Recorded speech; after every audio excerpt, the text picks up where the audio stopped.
Speaking of things being under, Steve, can we talk about this smelling the broomstick, Steve? There was a rumor going around in the house. Sounds like it was a bad breakup then.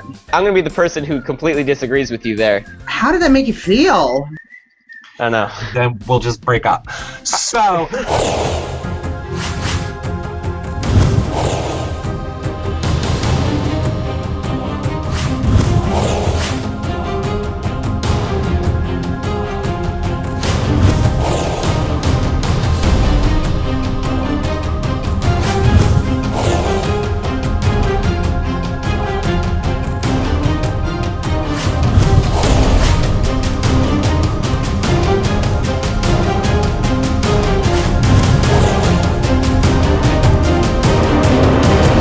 everybody, and welcome to our Opposite Worlds Week 5 recap, where we have so much in store for you all this episode. We are being joined by Steve for the entire recap. We have interviews with Jessie and Mercy. Of course, if you guys want to jump to that, you can just click on that little button right over there, but you don't want to do that. You guys want to hang out and see what Steve has to say. Steve, my boyfriend. And, like I said, we have so much in this episode, but we don't have the 30-second recap because I am boycotting Steve being voted out this week, and that's why I'm not doing a 30-second recap. I'm not doing it.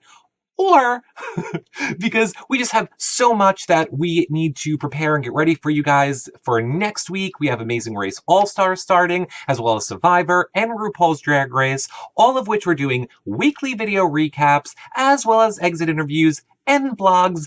Oh my goodness, so much in store. Plus, our Kickstarter is going to be launching either tonight or Monday, the absolute latest. For Really Real this time, I swear there's nothing else that can go wrong. So either tonight or Monday, the Kickstarter will be launched. That is a great way that you guys can support us.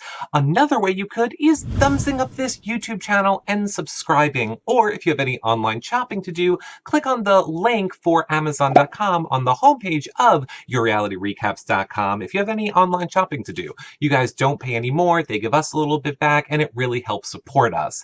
As well as checking out our daily vlogs. The links are below. They are like behind the scenes and super fun, and you guys will totally love them. Now, for why you guys are all here, Opposite Worlds. Of course, you can see all of our Opposite Worlds content over at YourRealityRecaps.com/oworlds. But without further ado, let's get into this Opposite Worlds content. You know where you can find me. I'm over on Twitter. I'm at Reality Recaps. And who's here with me? My boyfriend. Hey everyone, it's John Richardson. So excited. Can I buy a vowel to talk to Steve from Opposite Worlds? You can follow me at Comedy Jonah. I'm Steve. I've watched all the recaps, so I'm extremely excited to talk to you guys. I'm a little nervous because I know you guys were fans, but I'm hoping I live up to expectations. And where can the people find you on Twitter, Steve? My Twitter account is at OW for Opposite Worlds, OW Steve DiCarlo, SteveDicarlo. And it is, of course, going to be right under Steve for the on the edited show. Speaking of things being under Steve, can we talk about this smelling the broomstick, Steve? Because we've been getting a lot of tweets, and I know what you've already said about it on Twitter. I'm giving you the floor. Go. Okay, so I don't go around smelling or kissing brooms normally. What happened was, so I'm doing my interview about the whole Quidditch thing. And the producers completely trick me where they're like, we still smell the paint from the brooms. They might not be fresh yet. So, of course, I smell the paint from the brooms, and I'm like, no, I think they're fine. And they put the footage of me smelling the broom to see if the paint was dry on national television. So that wasn't intentional. That wasn't my bad. Okay. Well, there you have it, people. He does not like to actually smell these Quidditch brooms. Fun fact for a lot of you guys also who may not know this, Steve is a huge Big Brother fan. So, Steve, what were your thoughts quickly on this past season of Big Brother? Who did you love? Who did you hate this past season? This was my least favorite season of Big Brother just because of the whole racist homophobia thing. But I think Gina Marie, there's a lot of hilarious people this season. I think Alyssa was fun. I was a fan of Judd just personally. I thought he's a cool guy. But I didn't have any like huge person that I wanted to win. Gina Marie, I guess, Alyssa, and Judd. Okay, Gina Marie. Gina Marie is amazing. We can hook that up for you, Steve. This might be the Team best. Gina Marie. Do not like Nick. Gina Marie is awesome. He's a horrible human being. Oh my God! I wish I could be multitasking right now because I know Gina Marie she watches everything. And there you go. To get Gina Marie on here, John. What was your favorite season of Big Brother, Steve? I think Dan Giesling's first season. I just thought he played the game. I know you don't like Dan. I'm also a big Will and Boogie fan, so I was like JR and I in the Opposite Worlds house. There were confessional booths, and we do like these Chilltown-esque confessionals that never made the TV, which sucked. But yeah, I love Chilltown. I love Dan Giesling, so his first season was my favorite. Sorry. I know. Steve, are you like a Big Brother super fan? Are you watching the live feeds? Are you curled up with your iPad watching the feeds? I watch the live feeds to an extent. I'm not the guy who like doesn't go to sleep because I'm watching the live feeds all the time. But I do stay tuned to everything that's happening. I hate waiting until the live episodes to know who won the challenges and all that stuff. So I'm definitely a huge fan. I have been since the beginning. I've never missed a season. He's very much like us, John. He watches it to keep up. Yes, I will say, think that Dan Giesling's a super douche. However, to his credit, you credit his book, and I know a lot of people do give his book credit for getting you on to Opposite Worlds, right? Yeah, absolutely. His whole How to Get on Reality TV book and podcast, that's what helped me survive the whole process, just knowing that like producers do want you to be a bit of a cartoon version of yourself where you just really have to exaggerate your qualities. I'm not as huge of a nerd geek guy as like I made myself out to be, but that's something that it's just like they need you to play that up. So he just helped me through the whole process, made me understand what I should be doing to appeal to the producers, and it worked out. So I credit Dan with a lot. And now, to that point, so you didn't really know what you guys were auditioning for, right? What was that like? So I got an email from someone in the casting process and was like, "Are you a big fan of Big Brother? If so, you might be interested in this show called The Fierce Competitor." So I'm like, okay, this is something I'm going to be able to use strategy on. I'm going to be able to like do a lot of physical activities. So I had no idea that I was going to be like trapped in a cave with like a crazy ex-military guy and like this mushmouth JR, and like I had no idea what I was getting into. So that it was a little hard to play a game where like I had a strategy going in and I didn't know any of the rules once I got in the game. But I think overall I wouldn't have changed a thing. I still would have auditioned for it. Yeah. Oh, and be careful. We saw you on Rob's show the other day. Wyatt might be watching this too, but I know. I agree with you. Wyatt's always watching. Yeah. Yeah. Him and God together are always watching. And integrity. Right, and integrity. Speaking of integrity in this game now, I have heard a rumor, because I want to get to the bottom of this Lauren, who is my nemesis in this game, but I heard this rumor that maybe Lauren and Jessie maybe had dated at some point in their past, and nobody really knew that. Did you ever hear anything about that? Anybody? No. I did hear there was a rumor going around in the house that Jessie and Lauren had a bit of a history, and they are both from LA, and just the fact that I got in there and all she could think about ever was going after Jessie. Both weeks she was in power, it was all she was focused on, and in the end she had the chance to get rid of Frank, who's this beast mode of a competitor, and she chose to get rid of me because she wanted Frank to stay in the game because she thought he was the only one that could take Jessie out. That was the argument she was making to everyone, that she needed Jessie out of this game. Frank's a better competitor, but it seemed a little too personal for me. Sounds like it was a bad breakup then. Couldn't have been good. Yeah. I like Jessie. I thought Jessie played this game very strategically. I know John does not. How? We're not having this discussion again, John. We'll ask the person that matters. Steve, do you think that Jessie was playing this game strategically or no? I think Jessie was playing a great strategic game. He was honestly, from the moment I got in, he was my favorite competitor. He was the only person that, like, I love Frank now, but Jessie, I was all Team Jessie when I got in. He knows how to play his team where, like, He made them fear him when he wanted to. He made himself out to be like the hero of the show when he wanted. He like the whole Danielle thing with the crying. I have no idea if that was real, but he really played up people's sympathy. So he knew how to play. He knew how to play everyone like a fiddle. It was crazy impressive. Him and Danielle seem pretty close. I mean, I did not think that Danielle was going to like him outside of this game, but in interviewing her, she does. Yeah. She likes him now still and says he's like a brother to her. So I get that we don't see a lot. Clearly, there is so much happening with you guys in that house, and there seems like massive jumps in time in the editing. So kind of to that point, on your elimination episode, it seemed like they were trying to trick us as to if you were going home, if you weren't.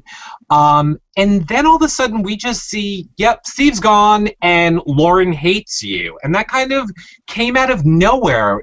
Did you expect her to kind of snap at you like that or no? So I think Lauren always had it out for me. For like the week prior, she was doing everything she could to make sure JR put me into the duel against Danielle instead of her. I think Lauren and I just had we were friends. Sam and JR and I were extremely close. Lauren was sort of distant at the end. But I think the reason she snapped at me was the fact that I wanted Frank out of the game. I wanted us to vote out Frank. And that's just the obvious choice to me. But when she saw that one vote was for Lauren, she knew that had to be mine. So she kind of freaked out there. And the whole liars and manipulators thing just cracked me up because she tried to get a thing going with Danielle, which didn't get aired, where she tried making this girls' alliance. I was completely right about that. And so she made me out to seem like the liar so JR would feel less bad about his decision. But it was completely her. She's a psychopath, and I know a lot of people are figuring that out now finally, but I just hope people don't think oh, Steve is a rat. I never wanted to form an alliance with Jessie. I just had to because Lauren was already going psycho on me. So, I don't know. Well, do you think because you came in the game late, you already, they make comments throughout all the episodes, yeah, we're just going to put up Steve because he came in late, and thinking, you know what, they need Frank to win the worldly challenges because he's a big guy. Yeah, he did so well in the telephone challenge. We get Frank, and it's a game of telephone, so he has to do the one thing he can't do, which is communicate. So I don't know if he's a shoo-in to win any worldly challenges. The guy isn't the best talker. So going back for 1 second to what you just said about Lauren and saying that they're playing with integrity, didn't you, Lauren, and Sam have an alliance right from the beginning of this game, right when you got in there? Talk about that. So day 2, we formed, me, JR, Sam, and Lauren formed an alliance called the Alphas because the Alphas lead the Wolf Pack, and Wyatt thought he was in charge, and we wanted to prove that we had the numbers to take him down. So we actually had this plan for 2 weeks. I was guaranteed safety. We got rid of Wyatt. We got rid of Angela. We wanted them to win at least one duel just to last a little longer. But at the same time, it was always the 4 of us. And then once it got to the 4 of us, I think Lauren found out that if we didn't get Frank, if that twist never happened, that JR was going to be made the protected, and we were going to backdoor Lauren.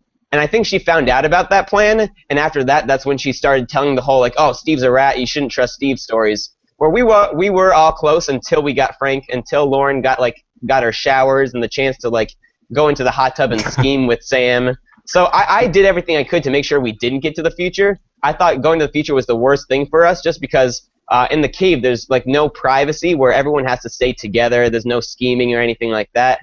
So once we got to the future, once we got Frank, that's when Lauren started going crazy on me.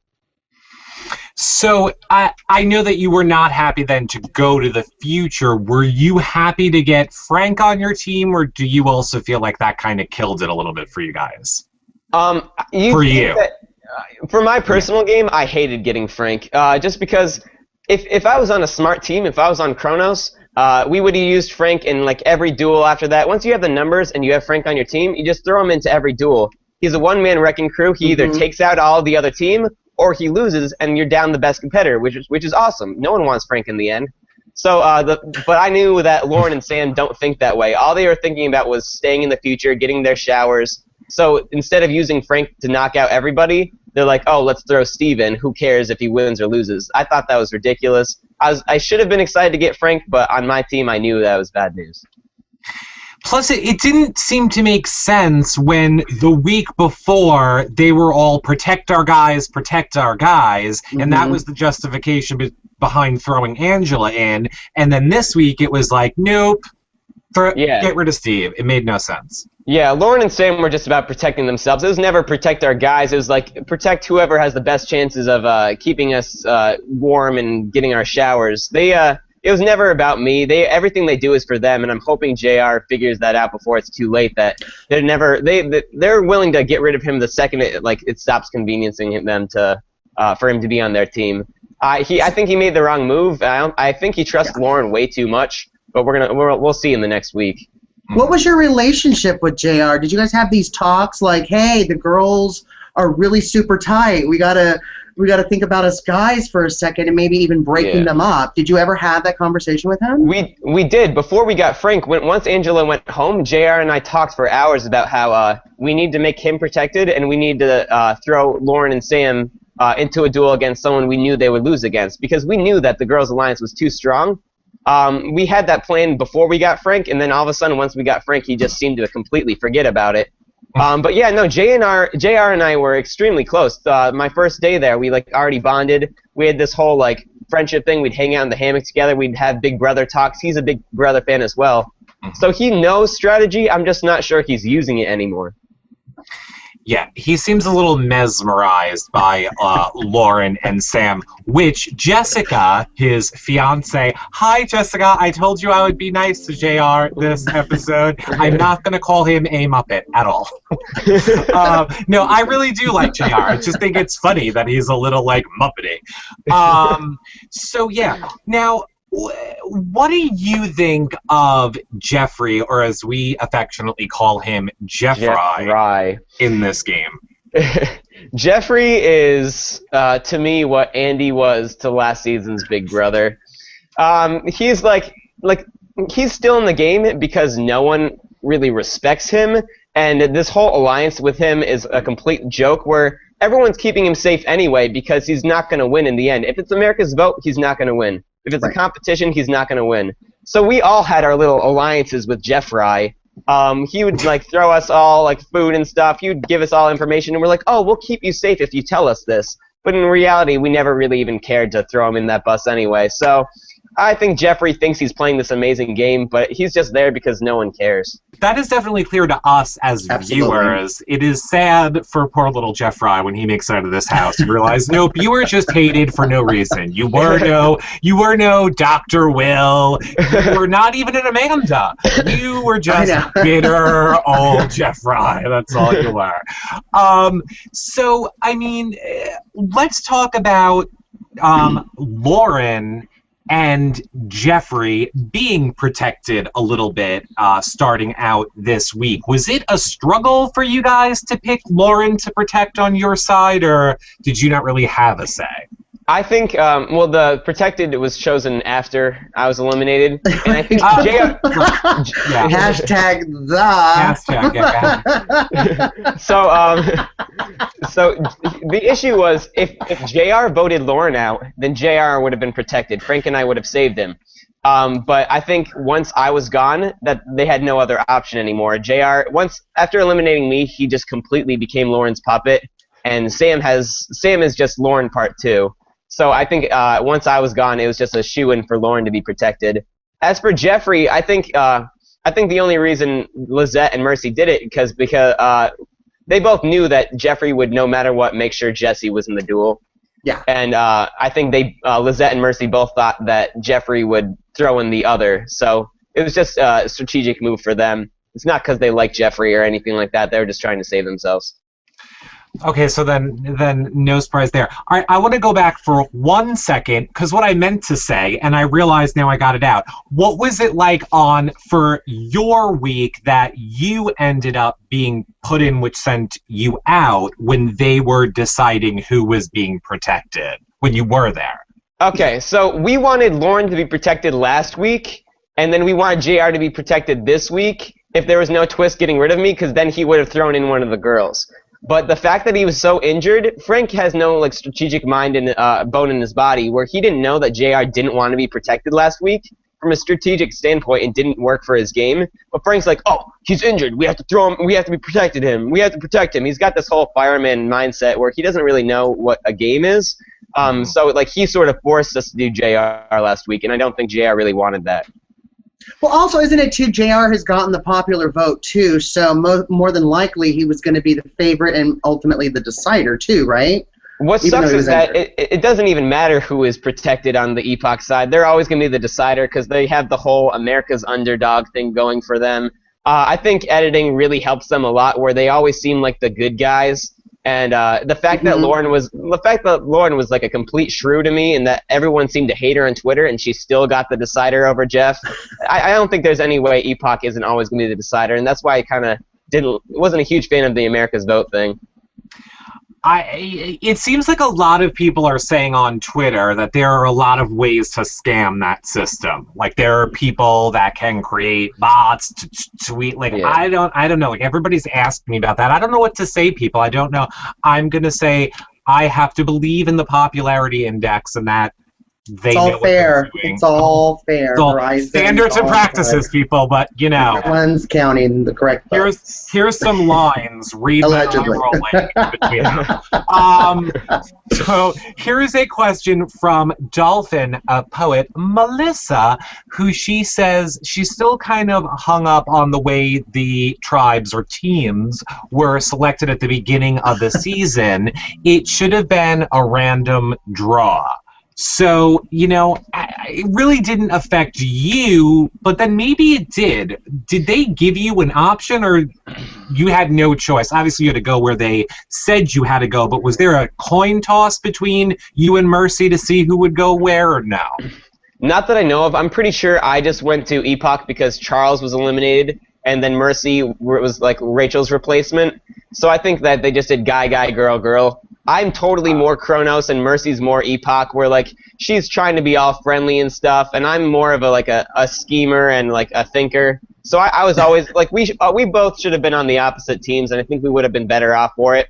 I think Mercy still would have been eliminated no matter what because she's crazy. But I think I was always meant for Kronos. I think they tried doing this whole thing where like let's throw the nice guys on Epoch, the people who are gonna cuddle at night, and then let's throw the gamers on Kronos. So once I saw I was on like the underdog team, I'm like, oh, this is cute, but I'm screwed.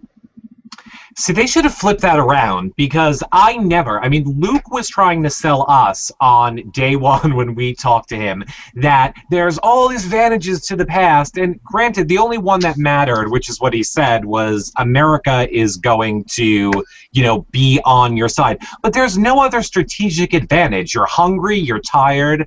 All right, go ahead, what? Okay, I'm gonna be the person who completely disagrees with you there. I entirely wanted to be in the past. The whole cow manure challenge that we ended up winning because Jessie and Mercy aren't smart enough to solve a puzzle. I went as slow as possible. I gave Kronos an 18-9 lead with those pegs because in the past, your teammates are a little like mentally off. They can't think too well, and so that allowed me to completely like run the show. The first 2 weeks, even though it always seemed open-ended, I was completely positive I was safe because I was just able to sort of control our 4-person alliance. And in the past, there's no place for people to like plot. Lauren and Sam couldn't have their private conversations because JR and I were always there. So I think that going to the future is what screwed me over, is because there's different rooms there.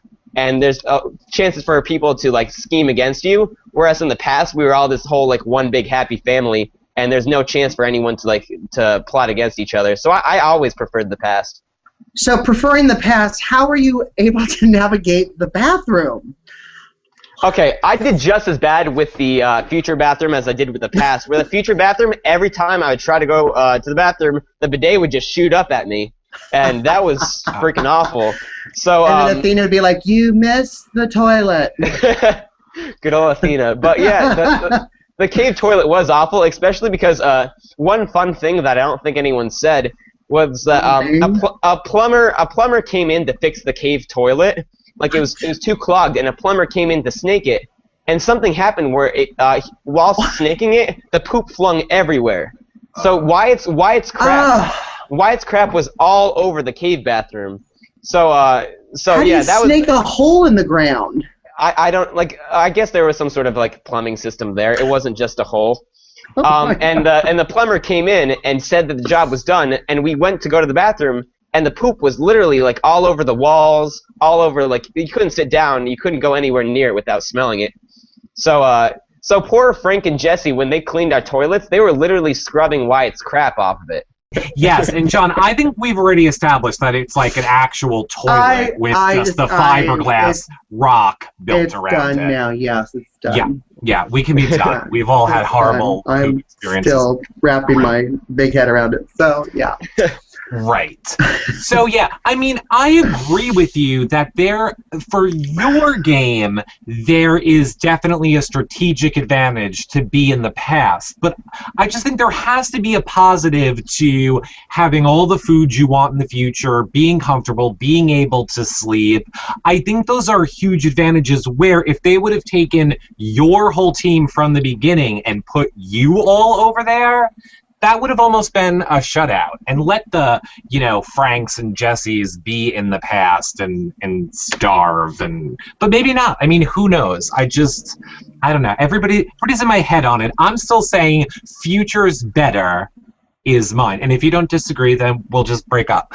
So, John, talk a little bit about this last episode and what is going on with that. JR's reaction, he voted you out, and then seeing his reaction when Lauren got favorite, realizing, oh my gosh, I think I made a mistake and maybe I shouldn't have voted Steve out. How did that make you feel? It must have made you feel really great, like, hello! Told you so.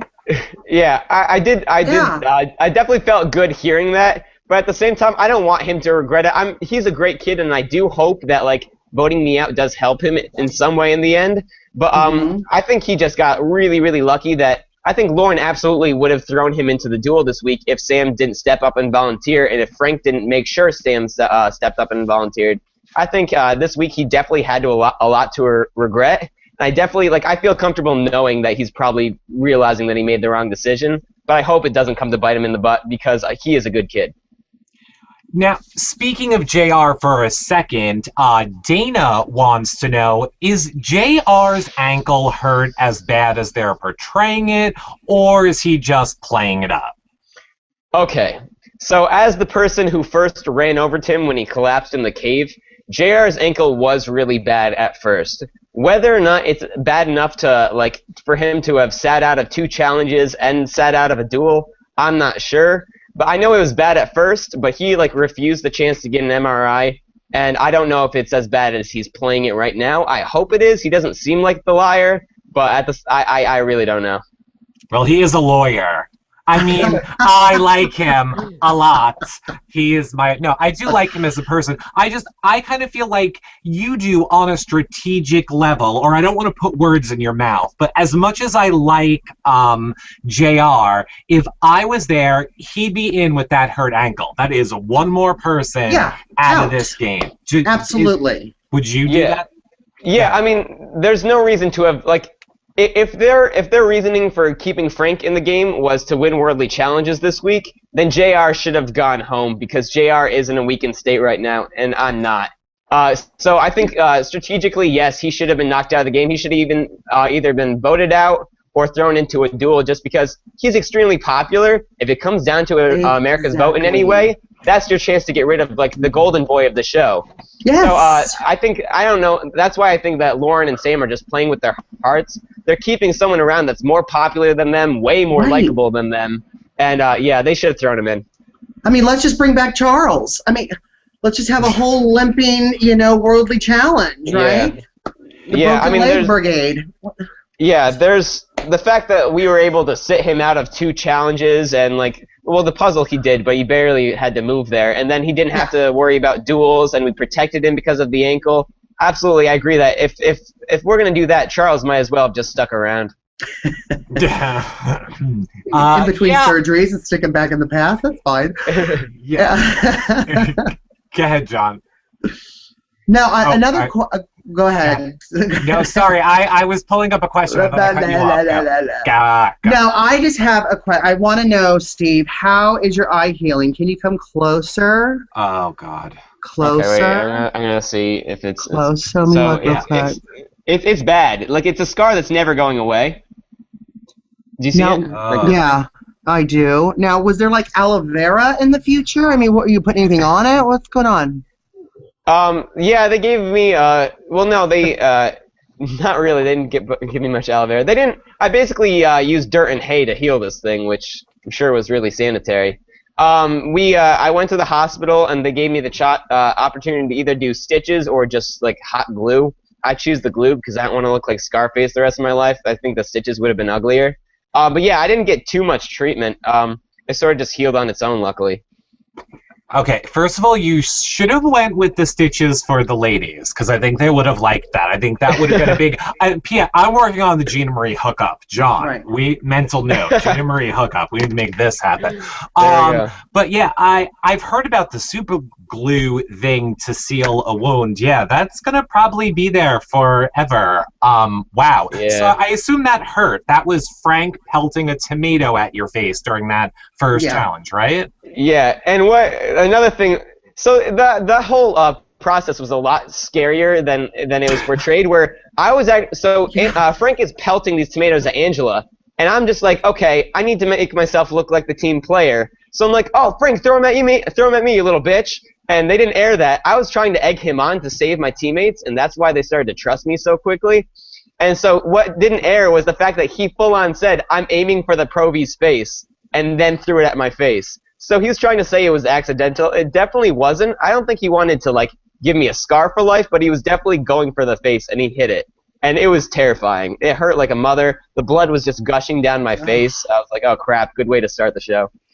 And, like, it was freezing in where you guys were filming that we're not allowed to say. So those were they more frozen versus mushy? So we weren't gonna put anyone on the shield at all, because we were told that the tomatoes had been sitting out for a week, so they're supposed to be rotten and mushy. And then Luke throws one up during rehearsal, and it drops to the ground and bounces right back up. And Frank's like, holy crap, those aren't mushy. I'm going to be throwing the tomatoes. And I was just like, oh, shit. So, yeah, they weren't soft at all. Those things were fully hardened, frozen tomatoes. Okay, interesting. Now, here, speaking of Luke, here is a late-breaking news from Michael, who says Luke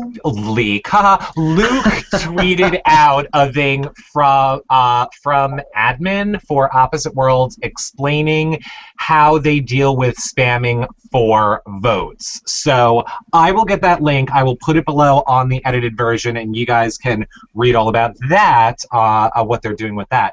So yeah, it was interesting. Now, John, back to what you said, and I don't get. It's very much when Jeff Rye is complaining about this, like, I didn't work so hard to get nominated when at spot 10. Couldn't talk. He couldn't talk. How did he work so hard to get nominated? Couldn't talk. But same thing, John, you just said it about Steve 2 minutes ago. You were like, oh, then when you came into the game, it was only like 2 days later. Like, these people didn't have these big, strong bonds. Like, it really was only 2 days, right, Steve? But I got in, it was a week later. Oh, it was 6 days. But, yeah, the whole Jeffrey thing, when I watched that, it just cracked me up. That, like, I didn't work so hard to be in the top 10 of, 12? Good for you, Jeffrey. One guy was injured with a broken leg, so you beat out one girl. Well done. Yeah, exactly. That just cracked me up. But unfortunately, there were actually strong bonds before I got in. The whole JR, Lauren, and Sam thing, obviously everything I did to try to convince JR to side with me, no matter what, those first 6 days were enough to create enough of a bond where I just was never able to get through to him. Well, we saw that Mercy was having the same kind of issue on Chronos, too, so it was just kind of the luck of coming into the game. A little bit, yeah. Well, I think Mercy's was more of her lack of social skills than much else. True. Oh, speaking of Mercy, not for you guys right now watching this live, but later on tonight when this will be followed by the exit interviews, Mercy's coming up and Well, buckle up, everybody. Turn it up, Mercy style. Yeah, Mercy. I don't think anybody clued Mercy in, and sorry for watching right now. They never played your Mercy tagline even once. So you're just kind of coming off crazy. Nobody knows what you're saying. One of the best things about getting Frank on my team was he got to tell me everything that was happening on Kronos. And I guess she would film these daily videos on her tablet, like, "What up, America? It's your girl, Mercy Merce." And none of those got aired, and that cracks me up so much. I don't get it. I think she's a great person. You guys can all listen, judge. I definitely, my whole thing is always about editing and the way things are manipulated with editing. So do feel bad for her on that aspect. I just hope, SyFy, if you're watching, next season you need to give us feeds or something, because so much is happening to you guys. I don't know why they didn't. I don't know why they didn't. It's so frustrating to so many fans. And we're not getting enough information with Luke bringing two people out going, okay, so you got an alliance together. Tell me about, I need more. I need more. There are a lot of alliances formed in that house that people aren't aware of. Frank and Jeffrey have had one from day one, and they actually are open about it, where Frank tells us, he's like, the only alliance I have in this game is with Jeffrey. And so he's completely open about it. JR and I had a thing. Yeah. Danielle and Jessie were extremely close. There are a lot of alliances that aren't aired just because, like, the editing, it makes the JR-Jeff alliance look so exciting, when in reality it's sort of a joke. But yeah, regarding the access wall, we actually thought there was maybe some sort of live feed. We were hoping for it, because there was one night that Mercy was going off on Frank, because Frank has OCD, and Mercy's hair from her weave would get everywhere. And so they're screaming at each other at 2 a.m. And so JR and I could hear it from all the way in our cave. And we army crawl our way to the glass wall to put our ears against the window. And we're just listening to every word of it, where she's like freaking out about her hair, and she's screaming. Her hair, like her hand is right in his face. She's like flipping out at him. And this went on for a full hour. So I really wish there was a live feed, because that would have been hilarious. She wants to be on Housewives, Mercy. Get that footage out there. That is good Housewives. Kenya might be leaving, so there's room for you, Mercy, on Atlanta. Nini's leaving, not Mercy. I mean, not Kenya. Yeah, I don't... God, they need to give us the feeds next year. Sea Monkey is saying that they have a filter for spam. The app, they don't count from accounts that are spamming. I don't really know how they would find that out, but okay. Sounds very official. Sounds very official. So, yeah, I mean, what I really want to know is, who do you want to go all the way now? Yeah. And is the show ending next week? Because why am I confused? Next Thursday or Wednesday is the last episode, right?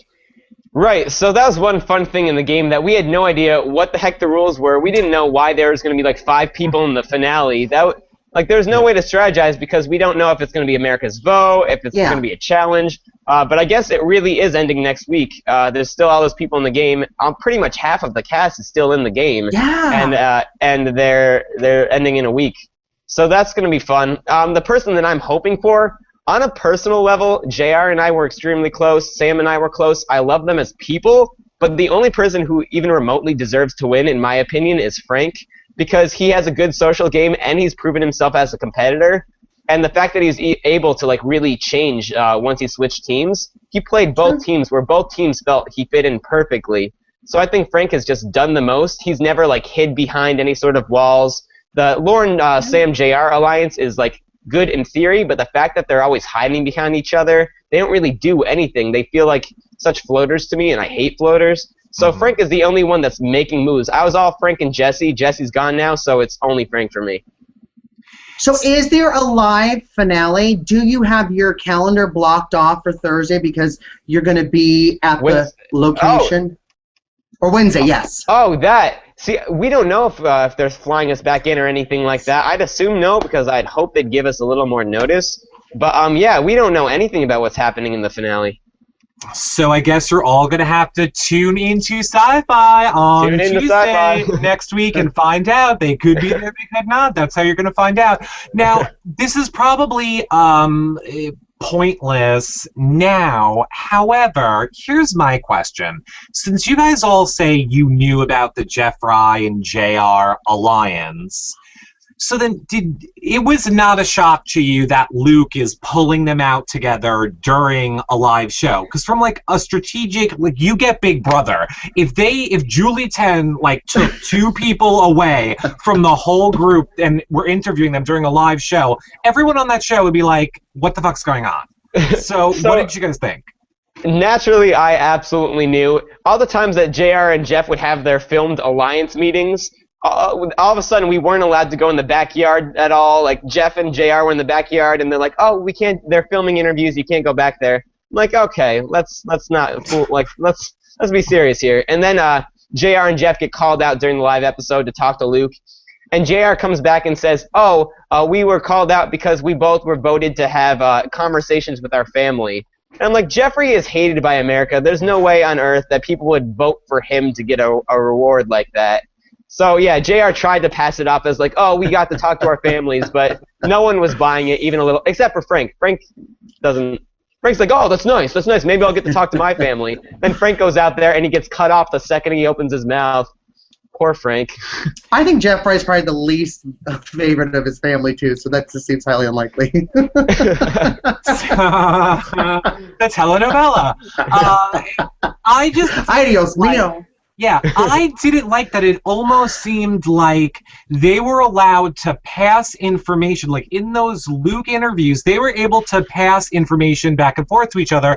Now, I think clearly JR is smart, so I think he wasn't doing it on purpose. Like he wasn't giving information to Jeffrey, but Jeffrey was like feeding JR what he wanted him to know at that point, and I was like, that's just not fair. It didn't seem fair to me that like it's like they were given an advantage at that point. And it also helps that like Luke is just openly assigning these like JR's the golden boy, she's America's sweetheart, Frank is the competition king. Like the fact that they're assigning these roles, I think Rob mentioned it, where like Julie Chen wouldn't be like, oh, Dan is the secret strategist of the game in front of the whole cast. The fact that like they're so open about what our roles are on the show does really give certain people an advantage, and it's just screwing things up a little bit. I definitely agree. Fresh Brown Eyes wants to know, so Steve, you were sequestered for a week before you entered the game. How did that work, if you're allowed to explain? And I don't know why you wouldn't be allowed to explain. So yeah, I was just put in a hotel. I didn't have my phone or computer, and I just had to stay there for a week. What was weird was that, like, so none of us knew it was Opposite Worlds. We all thought we were trying out for a show called Fierce Competitor. And so I'm watching TV, which was perfectly allowed, and then a commercial comes on TBS for Opposite Worlds, and, like, they're like, oh, it's a combination of Big Brother and Survivor. And I saw, like, I'm like, wait a second, this looks a little too familiar. So I was able to figure out what show I was on beforehand. So I was the one person on the show that, like, knew what I was getting into. Were you allowed to talk to Mercy? Because she was also sequestered. No, I did get to see the other girl that didn't make it, Nutella. Hard to forget because of that name. But I got to see her. But I never interacted with. I did get on the drive to set. I got to talk to Mercy a lot, and she seemed so normal to me. So once we got into the house and I heard the first fight with Jessie, I just couldn't stop laughing. There were nights when Mercy would we'd wake up in the middle of the night and Mercy would just be standing up staring into nothing, and then she'd turn and face the wall, and it felt like it's sort of like it was like this horror movie, and I can't wait for other Epoch people to talk about it, because we just wake up and look over in the glass wall and she'd be standing alone just staring at the wall, and it was terrifying. I had no idea. Like a cat. This is why we need the live feeds. Do you know how much I could be doing with this footage? Oh, I want these feeds. Damn it. Well, yeah. So, I mean, I hate to say that I think we have to start wrapping it up. But everybody, don't any of you worry. I have a feeling, since now we know Steve is a super fan of Big Brother, you all might be seeing him around these parts this summer when we start doing some Big Brother stuff. But Steve, clearly you have a ton of fans. America voted you in. What do you want to say to them?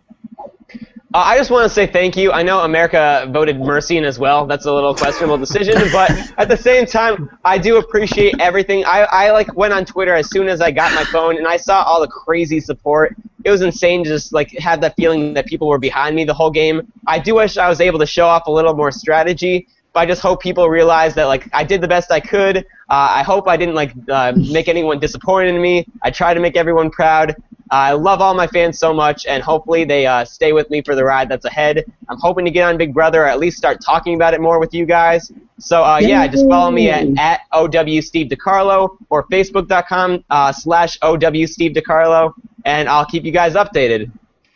There's got to be a Team Steve fan club. I'm sure there is. I see hashtag. There are. They're like, yeah. Your brother like probably.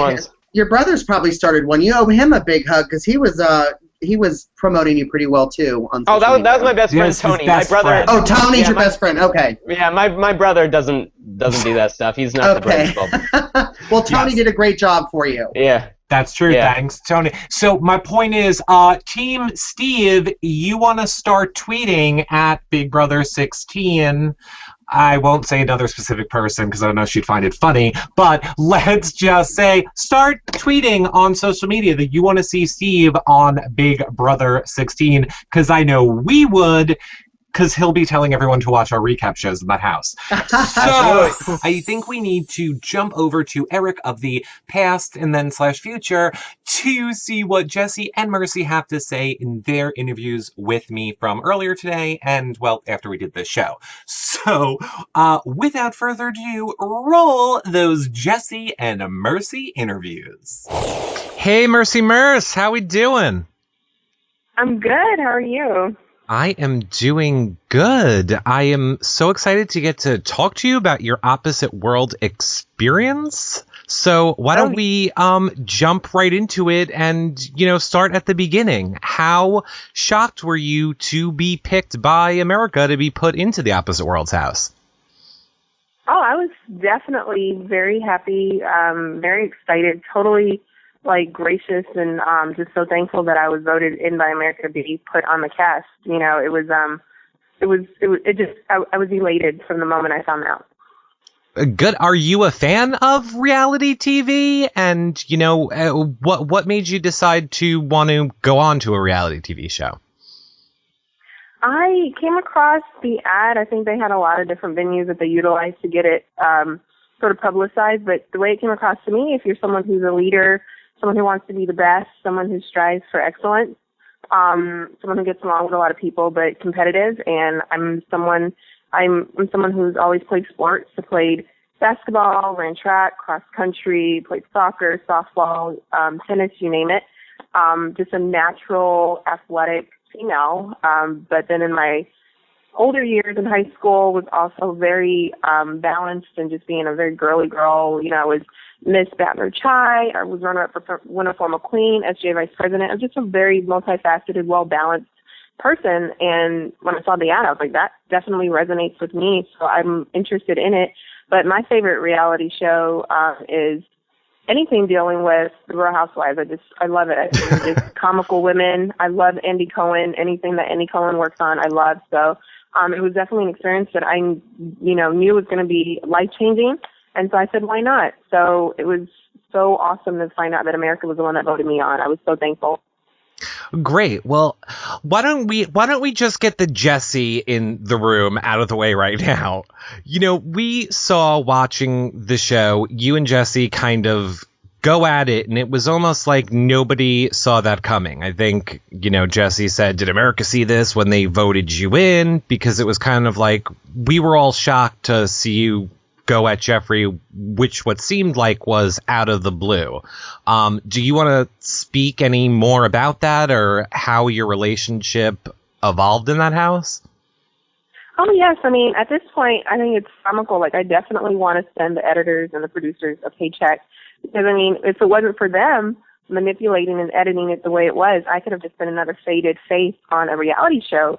But now everybody knows Mercy Merce, and I'm so thankful because I'm going to skyrocket this opportunity, this exposure into something positive. I'm a beautiful, articulate, strong, educated corporate manager who has strong credentials. I have my own scholarship because I'm a huge proponent of education. So because of the way that was edited, I was able to be known and come across so polarizing that every single person knows who Mercy Merce is now. And unfortunately, the premise of everything that occurred that week was not showcased to the American public. So it definitely came across very awkward. I'm sure that here is this guy that's like, oh, we want to give Team Epoch a warm bath and hot food, and, you know, we want to take them to Neiman Markets, and all of a sudden I'm just belligerent and like, no way, we're not going to do that, you horrible person, you bad man, you know. So it's comical, and I want to send the producers and editors a paycheck and just thank them, because if it wasn't for them making me come across so polarizing, no one would know who Mercy Merce is, and now, you know, definitely the world is going to know me, and I'm sticking around. So I'm excited. But as far as my feelings towards Jessie, he is definitely someone who needs to understand that as a grown adult, you know, there's going to be differences of opinions that people are going to have, and it's important to allow the conversation to be fluid. And none of what happened the entire week of me observing him being belligerent to every single person on the crew, the production staff, as well as the cast, being completely belligerent. And so me observing that, and then him making the other cast member, Danielle, cry, and apparently he went off on Rachel, and just hearing him verbally just like degrade pretty much everybody on set, it resonated with me in a way that I just didn't feel right about it. And so none of that was shown. And then prior to that telecast, we had that conversation several times. And every time it was, you know, America, you know, doesn't trust me. They feel like I cheated. I broke somebody's leg. You know, I'm in a bad spot. I'm sitting here trying to figure out a way to make myself look better. So I knew that he was trying to manipulate. And we had that conversation several times in 2 days. And, you know, there was a lot of frustration kind of built up in that, because it was not fair for someone coming in new to be told we're going to throw a challenge or, you know, potentially go on the pass, because I need to make myself look better. So at that time, it was very important for me to kind of let him know, hey, you know, it's great if you want to do that, but do not manipulate me into wanting to, as part of your like redemption, you know, for your role in this series. You know what I mean? Because he's right. An unemployed actor, and if that's what he wanted to do, that's his own, you know, accord. But it was not something that I wanted to be involved in. So I am so excited, and I'm just so thankful for the editors and producers for doing what they did, because if it wasn't for them manipulating and editing it the way it was, I wouldn't have come across so polarizing. And at this point, I may not even be able to, you know, have the platform that I have now to be able to go out there and be a motivational speaker and everything that I want to do. So I'm very excited. Well, let's wrap up, Jessie, a little bit and talk about then the Duel of Destiny. I mean, I don't necessarily think that America looked at you at all negatively, and I saw you going into that Duel of Destiny and really giving it your all to try and win. Do you feel like you guys had a chance going into that, or do you feel that, you know, the odds were against you in that Duel of Destiny going against Frank? No, every second of the time I was there, I was ready to go into a Duel of Destiny. You had to have that mentality. You came on a show to compete, so you had to have that like athlete's mentality of ready to go any second. So when my name was called in to go on the Duel of Destiny, it was exciting. I was, you know, just ready to go in there and just tear it up. And then when Jessie's name was called, I knew that he was someone who was just as much of a fighter as me. So as an athlete, you have to have the true balance of being able to separate personal and business.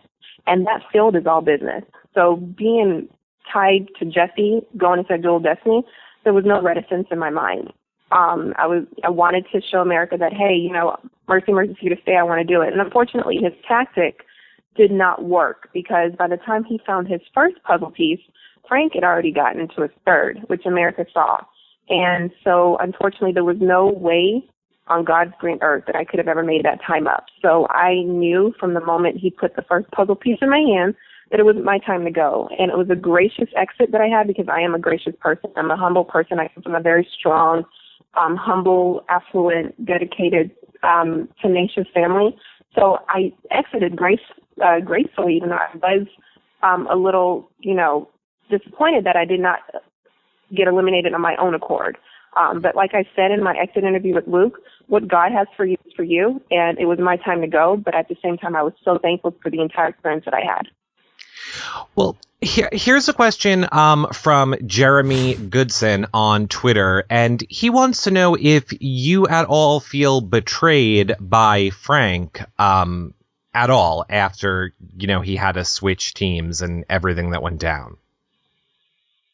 No, I think that's an awesome question that Jeremy just asked via Twitter because I knew, from the moment I stepped in the house that there was a lot of fallacious people. You know what I mean? So I said it from the beginning of my interviews, in which I think you guys did see when I called out Jeffrey as being someone who was two-faced, and so I knew it. I definitely am a very strong person mentally that's able to keep my mouth shut when need be, but I saw and heard and felt everything. So I'm not feeling betrayed or shocked by Frank. He did what he had to do to get ahead in the game in the way he felt was the most tactful. My strategy in the game is to be sincere, to be honest and open and have a good time and show that I have integrity and I'm someone who wants to be the same person that you're going to see in this show as the same person you're going to see when we go back, to Louisiana or Texas or Arkansas or Michigan or California. What you see is what you get from Mercy. So I don't feel betrayed by anybody. I feel like everybody had their own tact in the way they wanted to play the game. And Frank felt that he needed to be very fallacious and nefarious. And that was, at this point, is working for him because he's obviously still in the game and I'm not. And I'm fine with that. Now, you were somebody that got to experience both sides of the past and the future. Do you feel like there was a benefit to being in the past versus the future, or are you on team there is no benefit to being in the past? No, there's a lot of benefits to being on both sides. A benefit for me personally being in the past is that it allowed me to showcase my survival instincts. I didn't break down. I didn't give up. I fought through it. I made dinner. I cut all the food up. I gathered wood. I helped build a fire. I made the fire a couple of nights. So I was just so proud of myself because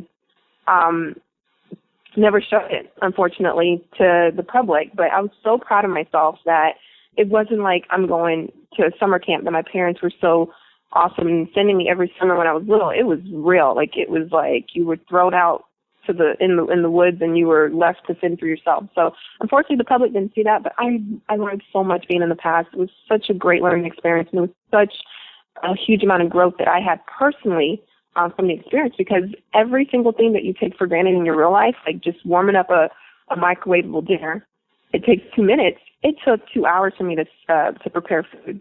And I prepared food for my team many a nights, but unfortunately, that wasn't shown as well. So I love experiencing the past as well as the future, but I learned so much in the past because I had to do everything on my own, and it made it even more special when it was actually completed.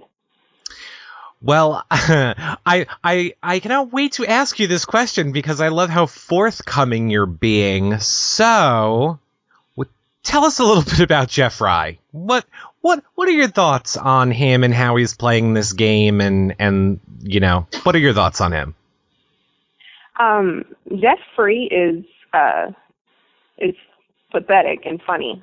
He is so full on making sure that everybody knows how fake he is, but he doesn't understand how important it is that America sees you in a light that they can resonate with, that they feel confident is someone that they can have and bring into their home for a family dinner. And that is key. Luke has said that from day one. And for some reason, Jeff Free feels that I can be the villain and I'm still going to make it to be that person that carries the check on that last show. But unfortunately, he's just oblivious and not cognizant of what the true importance of America's voting is in this game. So he's pretty comical. And whenever I think of Jeffrey, I laugh so hard that it's like I'm thinking I'm listening to Steve Harvey or Eddie Murphy in a comedy show right now. You know what I mean? So right. It's pretty sad, just what is going on in Jeffrey's mind right now. Yeah, I think he's in for a big shock. Well, yeah, Mercy, he's in for a huge shock, honestly. Right. Well, thank you so much for taking the time to talk to us. We want you to know that you have so many fans out there. America voted you into the House. Is there any message that you want to give to all of your fans and let them know where they can find you on social media? Oh, okay. To begin with, they can find me at Team Mercy Merce on Twitter. That's Team MERCYMERCE. And then on Facebook, just search Mercy Merce. You'll see my official fan page there as well. And any bookings, just email mercymercebookings@gmail.com. But I just want to say sincerely thank you, America, for voting for me. I truly was so thankful to have that opportunity. This is an experience that I will not ever be able to have again with these particular people. And just let America know that, like I said, I'm going to personally want to figuratively send the producers and editors a paycheck, because if they hadn't done what they did in terms of editing, I would not have been such a polarizing name on the social media, storm that we had. And now I'm known. So now I can propel myself in a positive light and, motivate young women out there to know that you can speak your mind and be who you are and be courageous. Motivate, African Americans out there to be proud of who you are and always go for your dreams, and know that you don't have to be typecast into something that's not, who you are and not the light that you want to be shown in. And you can be educated and strong and tenacious and do great things, just like our wonderful president is doing now. So there's so many things I want to do. I've been acting since I was 5 years old, so I'm going to definitely propel this into an acting career. I'm going to do hosting, voiceover, and singing. Like I said, motivational speaking, you name it. I have my own scholarship. It's called the Mercy Ukpolo Scholarship. Both of my parents are doctors. They're huge proponents of education. I came into this country, being blessed to be in a country where I can, make my own dream, and God willing, it's happening. So there's so many things I want to do. Just let America know it's not the last you're going to see or hear of Mercy Merce. I'm going to be in movies. You're going to hear me on the radio. You're going to see me on TV. You're going to see me in commercials. I'm not only eloquent and beautiful inside and out, but I'm someone who is giving, and I want to be the voice for so many young women to know that you can do whatever you want in this life. So I'm just thankful for the opportunity. Like I said, there's no negativity in my heart about it. Everything happens for a reason, and this right now is going to be propelled into this positive coalition for Mercy Merce. So I'm so excited for what's to come, and I know America is too. We are. Well, thank you so much for taking the time to speak with us, Mercy, and we will all be, continue the conversation on Twitter with you. All right. Thank you so much, Eric. Thanks. Bye-bye. All right. Bye. Hey, Jessie, how are you doing? Hey, Eric, I'm doing well. How about yourself? I am doing good. I feel like I should be apologizing to you on behalf of gays everywhere for Jeff Fry's behavior. No, I wouldn't worry about it. So, what? Go ahead. Go ahead, sorry.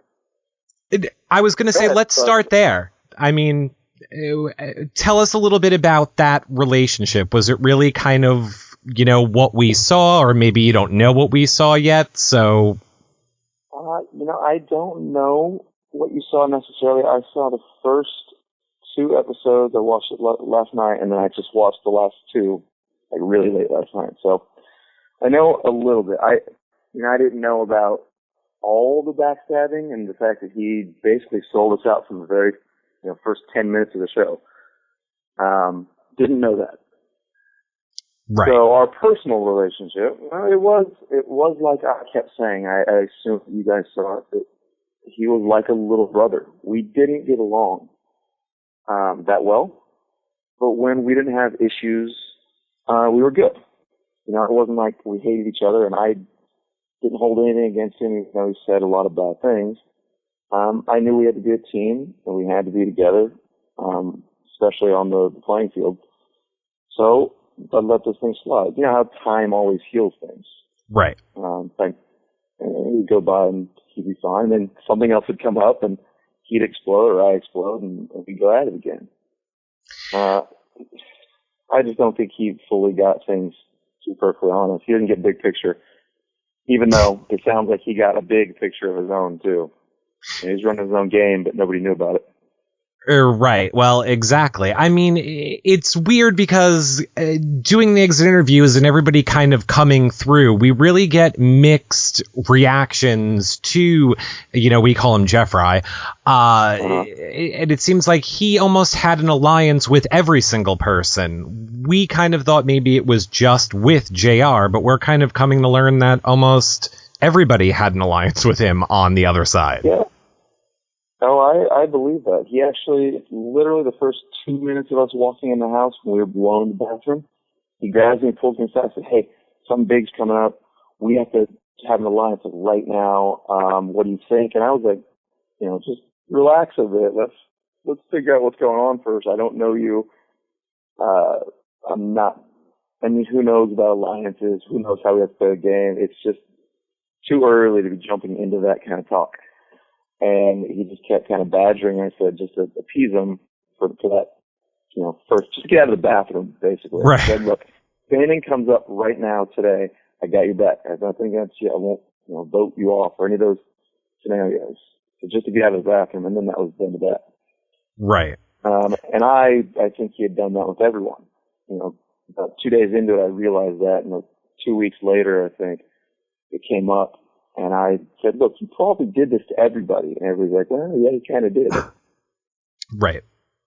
Were you aware? I mean, you said that you watched the first 2 episodes. So what were your reaction to finding out how he was, throwing food over to the other side? Did you guys know about that when it was happening, or was that a shock to you?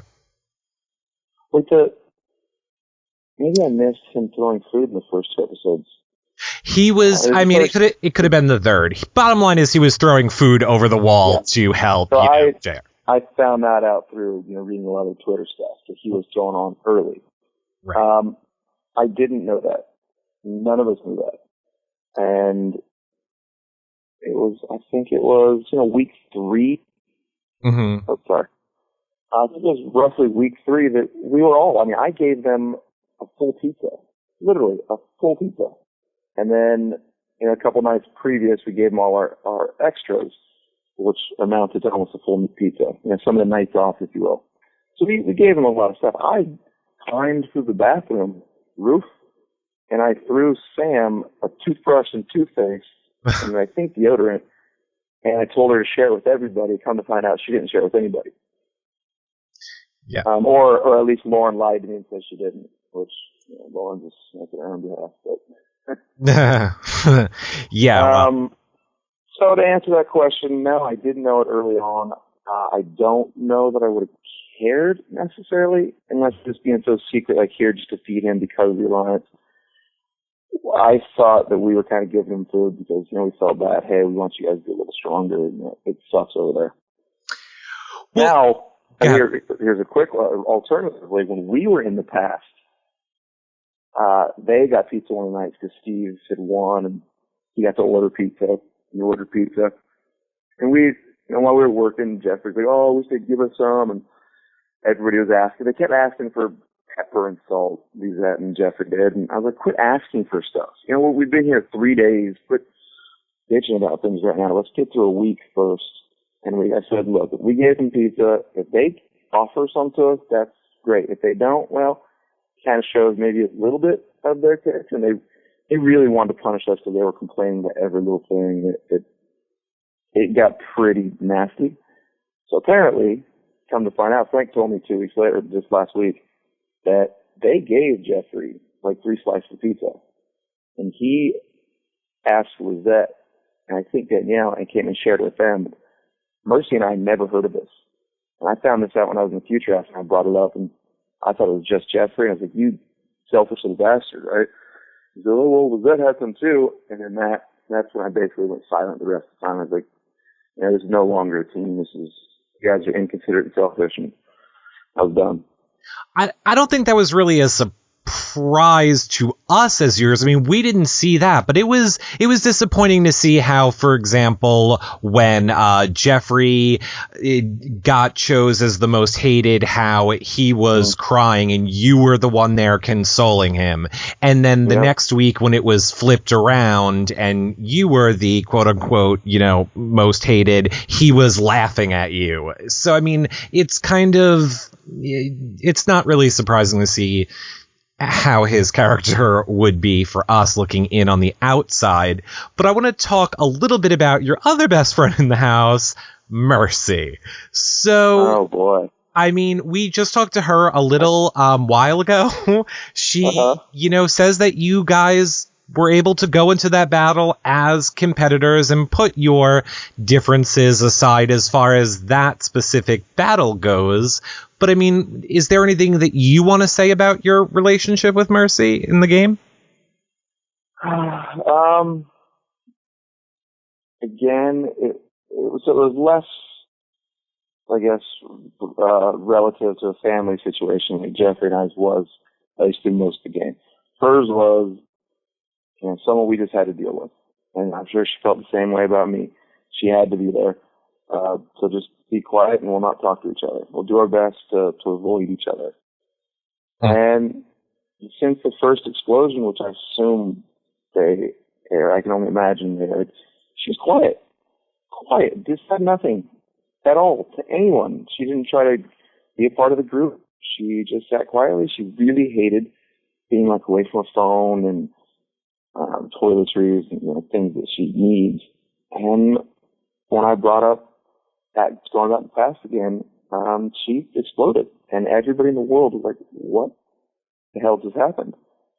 And I didn't necessarily forget that. I knew, I'm just going to avoid her and do my best and try to live in this house without making it awkward. The only other time we really had a conversation was she came up when I was in the past and accused me of automatically putting her into the Duel of Destiny because she was new and all these other reasons that she called me and said, which she put words in my mouth, which not a single one I confirmed. Other than that, we really didn't have a conversation. We tried to just coincide, I guess is probably the best term. Right.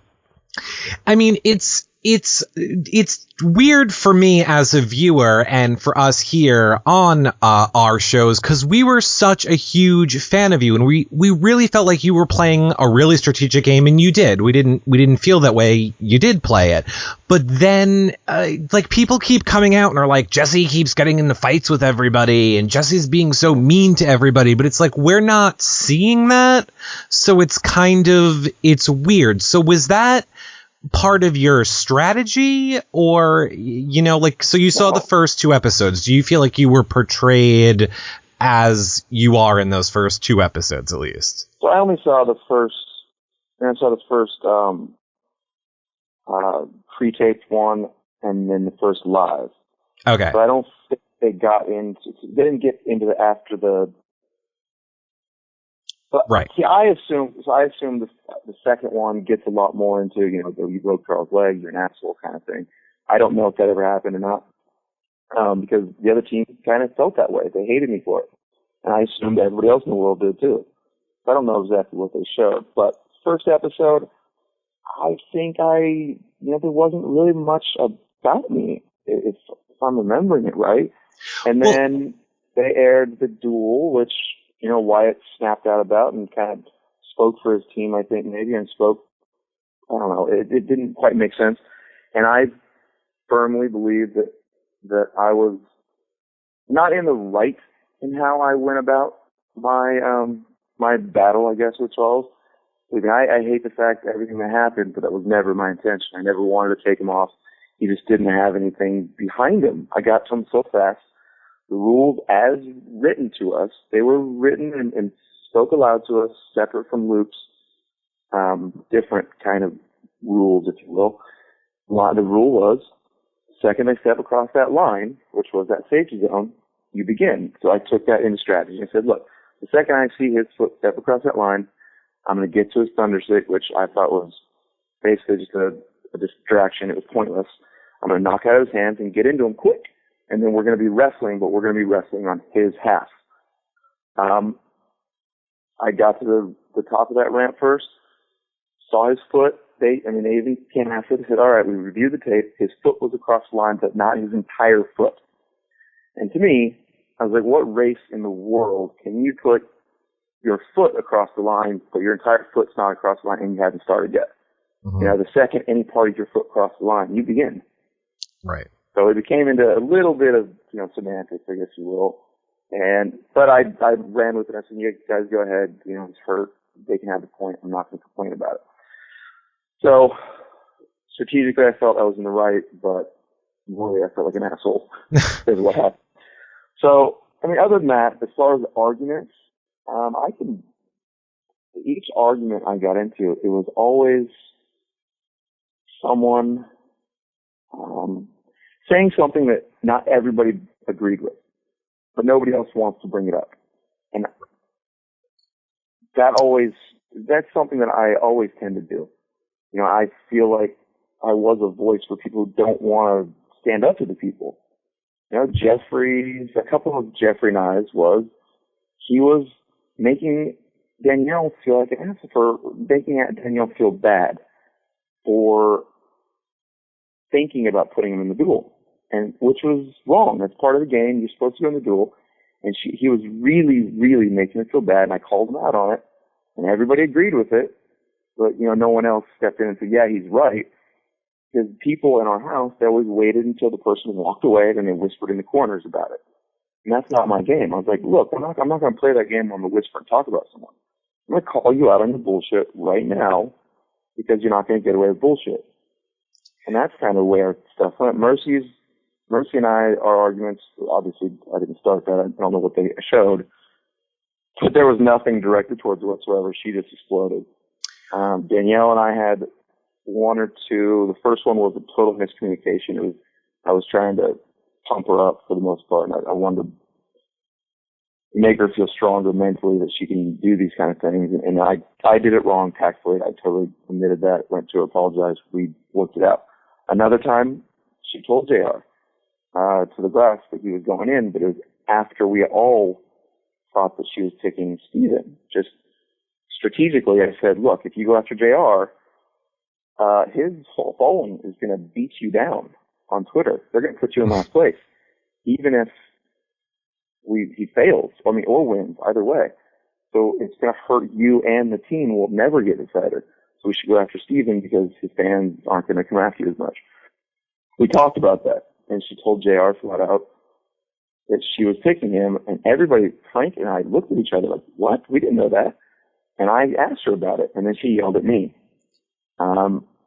And that was our argument, but everybody else agreed. She walked away, and then everybody kind of whispers, like, oh, I thought that was happening too. So nobody else, backed me up, if you will.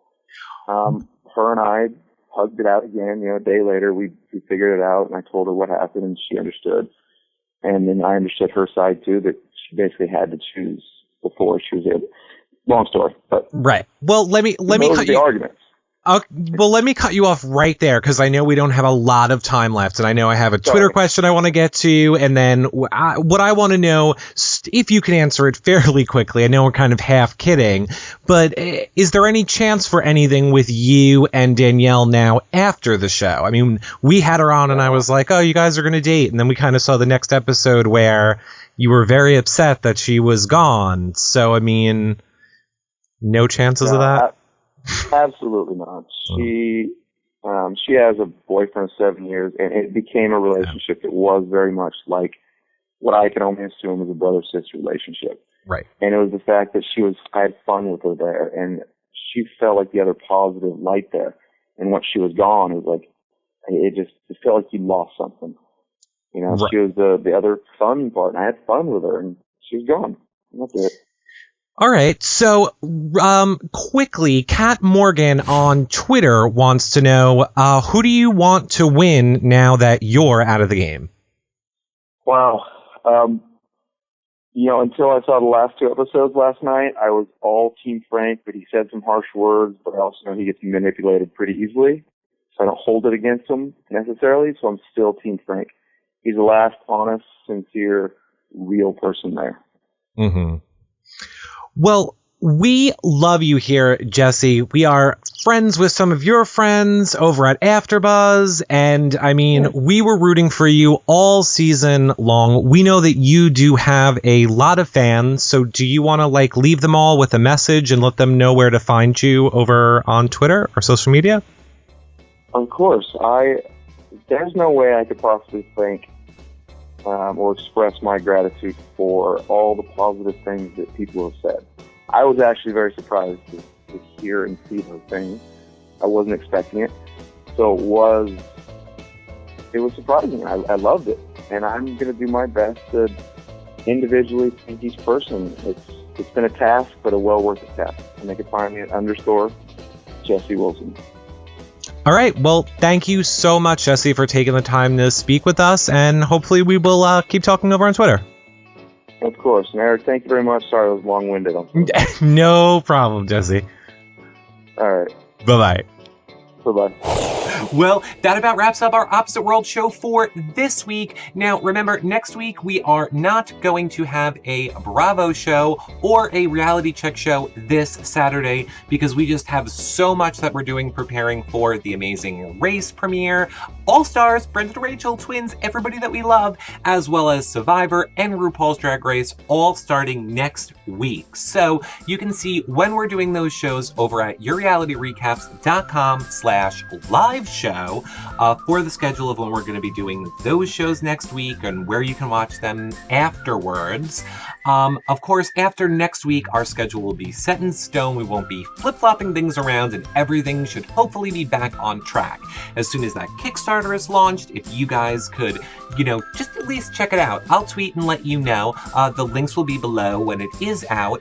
And yeah, check it out. Help support us. It will allow us to do so much more for you guys and help me to be a little bit less crazy. Plus, it was my birthday and it would be such a great gift. Did you notice how nothing was done for my birthday? Because I don't have time because I'm editing all these shows, people. We are just, I cannot wait. We have so much in store for you guys. I am so excited. Of course, if you want to help support us right now, thumbs up and subscribe to this YouTube channel. Same thing goes for our daily vlog channel. And if you have any online shopping to do, use that Amazon.com link on the homepage of yourrealityrecaps.com. You guys don't pay any more to give us a little bit back. You really help support us and blue-de-blue-de-blue. So that is all for now. We will see you guys all back here on Tuesday for the premiere of our Amazing Race shows with the team that is eliminated first. And I know who it is, and I'm not allowed to say, but Sad Panda. Okay, see you guys all on Tuesday, and check out all of our stuff on our website and our Kickstarter when it launches. See you guys all then. Bye for now.